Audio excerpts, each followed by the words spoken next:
Very excited to talk to our next guest. Miami, big time pay-per-view is coming up this weekend, UFC 279. And this man right here, he is worth the price of pay-per-view as it is. Kevin Holland joining us here on the show. Kevin, thanks so much for joining us. Really appreciate it, man. Appreciate you, brother. Appreciate you. You are I'm very excited to talk to you. Like, you've been skyrocketing in your career. You're one of my favorite fighters to watch. Not only because you're charismatic. I believe your quote was the other day, I'm fun. Like, you just, everything about you, the way you fight, the way you talk when you fight is unbelievable, man. Like, when that knockout over Jacare, how do you figure out to do something like that? Like, that's one that's gonna stand out in my mind forever as a fight fan. You know, man, things just happen, bro. You know, me and my coach was talking the other day. You know, core strength, and it's just a good combination of my father's and my mama's body. You know. Pat, good genetics will put it all together, man. That'll put the good mix. But this fight coming up this weekend against Daniel Rodriguez, it's going to be great to finally see you back in there. You were waiting around a little bit. Like, how excited, I guess, are you that this one was the final one that got together? You know, man, I mean, excited, not excited, happy, not happy. I just love to work. So at the end of the day, it doesn't really matter who they put in front of me. It's always nice when it's a guy that I kind of want to fight. You know what I mean? Don't mind fighting this guy. So yeah, it's gonna be fireworks, bro. I'm just excited to get out there and do what we do. You know, put my hands on people. You find that you're gonna be like that? You think your entire career, like you have the record of wins in a year, always staying active. Like, do you think that's something that's ever going to leave you, or do you see yourself at a point where it's like, I'm gonna slow down the pace? Because Nah, the moment I can't fight the way I like to fight is the moment I don't want to fight no more. I mean, I do this for my mental capacity. If I can't fight the way I need to fight, then I need to find something else that can fix my mental capacity. So yeah, I like to fight a lot. I mean, I'm happy that the fans like it. I'm happy that it gives me more money and so on and so forth. But mentally, it's like, I need this. Like, you guys just don't understand that part, and I don't care to elaborate on that part. But mentally, I need this. You know? Is it like just as an escape? Like, not to pry, but like when you say it's not much to elaborate on. Just know I love it. You know, it's a good job for me. But have you noticed over the last couple of years, like the blow up in fame, like how much have you liked the fun of that? Like doing broadcasts with the Gronks and more people knowing you. Like, how much do you enjoy kind of the fruits of it all paying off now? I'm not really the type of person who knows who anybody is. So before I got there to the Gronks TV show, I had no idea who they were. After meeting them and seeing what type of family they were, that intrigued me more than anything else. You know, the championship rings and all those other things. It's nice to associate with people who have done great things in life, but to see a family that's just as successful as that family is, and the whole family to do everything that they've done and to operate the way they operate and to have the bond that they have with each other, for me, that's more valuable than somebody's fame or anything else like that. So seeing families that are doing great, that was more for me than anything else. And, you know, just coming across all the cool people that I get to come across in this world, you know, off of the position that I'm in, that's nice to me. The fame, you know, I don't really care much for the fame. I do love the fortune. I love the money. You know, I like the notoriety sometimes, but for the most part, I can go without it. You know, it's nice, but I can go without it. Has there been one though was there anybody like that has surprised you, or even you appreciate, like even a guy who's not blown away by fame or you don't know who anybody is, has even in this rise, has there been anybody that's come across you like, man, that was pretty cool that guy knew who I was or saw what I did?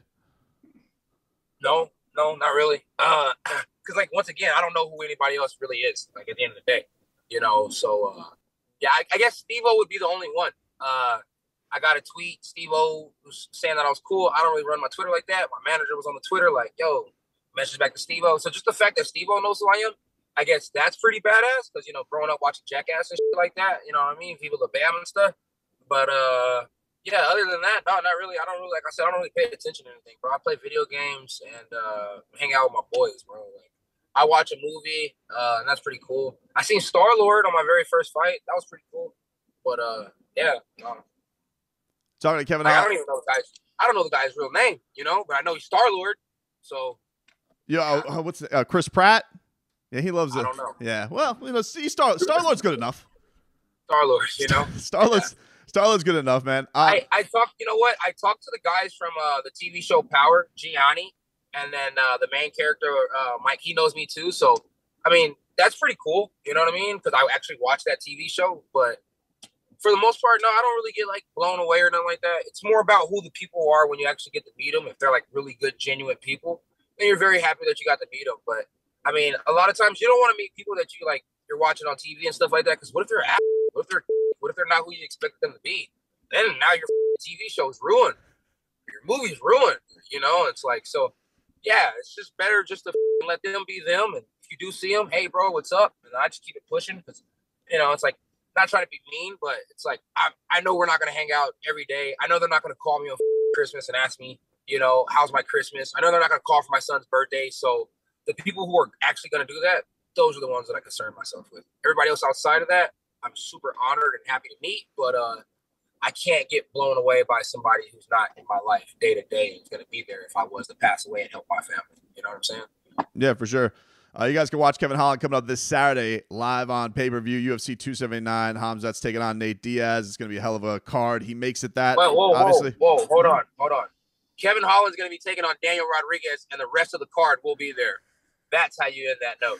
Let's go. Well, Kevin, come on. You've made yourself a bit of the main event. Even the fight's good enough, but you I'm just saying, when you're talking to me, those other guys. You know what I mean? But like, you have to love the fact that you have ruffled some feathers with him over the last couple of days. You have ruined his event. You have come in here and you're like, guess what? This is the Kevin Holland show, Khamzat. Forget you.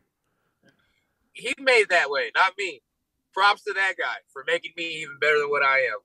You know, every Clark Kent needs a Wayne Bruce, and he's the Wayne Bruce, and I'm the Clint Clark. So everybody needs it. You know. You catch my drift there. The talking, everybody makes a big deal out of it. Have you been doing this since you started fighting? Just not, do you do this in practice? Will you do this with everybody? And do you annoy teammates with how much you're doing this? Yeah, we do it all the time, bro. I talk all the time. I talk in the gym, and I mean, if I can manage to if I can not get in their head, if they can stop me from getting in their head, they can stop anybody in the road from getting in their head. And I don't talk to get in people's head inside the cage. You know what I mean? I'm just casual conversation rules the nation. You know what I mean? And that's just how it's going to be for the rest of the life. Like, you vote for the president because of the way that he spoke to you getting ready for the presidential campaign. You fell asleep off this right hand because of the way you fell in love with the way that I was talking. So, I mean, this just happens, you know, and I just let it do what it do. Even if it's not like the intent, though, do you feel like it does affect people? No. But I mean, it does. It for sure affects people. You know, like if they can tone it out, they still probably get knocked out, but they do a lot better.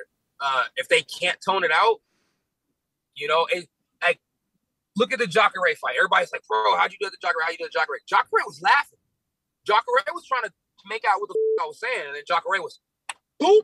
You know what I mean? He wasn't biting down on the mouthpiece. He was jaw got hinged. You know, I mean, like, what's another one? Every time I would say something to Joaquin Buckley, I was like, man, get that booger out your face. He got the booger out his face, put his hand down like this, and then picked his hands back up, but he had his guard wide open. Bop, get hit right in the chin. So it's like, yeah, a lot of times if you're responding and you don't know how to respond and move at the same time, casual conversation rule the nation. My right hand just so happened to knock you out. For this fight, you win this. What's the launching pad for you, man? What do you see as you like to stay active? Are you going to fight again this year? Is that the plan? Wonder Boy before the year's over with. And then I can't tell you what happens next year. But as long as I get past D-Rod, Wonder Boy before the year's over with. He's called my name. I called his name. I make sense. He makes sense.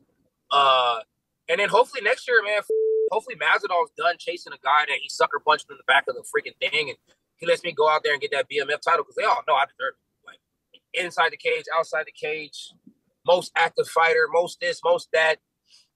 BMF, baddest motherfucker, most baked motherfucker, however you want to put it. Give me the belt. I mean, George is undeserving. He walks around with fake chinchilla coats on. And if they're real, they're probably rented. I mean, come on, bro. Like, his one tattoo is the trashiest tattoo we've ever seen. Like I don't even want to go in on the dude right now. I should say that for another time. But, bruh, like, he should have stuck to backyard fighting because that's when he was a real thug. Ever since then, he's a washed-up wannabe gangster playing his I'm Scarface role and like that. Like, sit the down, Game Bread.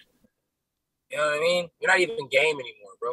You might be bringing home a little bit of bread, but you ain't game no more. So, you know, yeah. Let me shut up. No, I wanted you to say, listen, we're on in Miami, Big man. mouth get to talking. You know what I mean? Listen. My mouth get heavy sometimes. You know, I get to talking. Oh, this is Florida, huh? My bad. No. Listen. Yeah. You say what you want to say. I'll even come live in Florida when the weather ain't right in Texas. You know what I mean? Just so y'all can feel like y'all got somebody that's at home for y'all.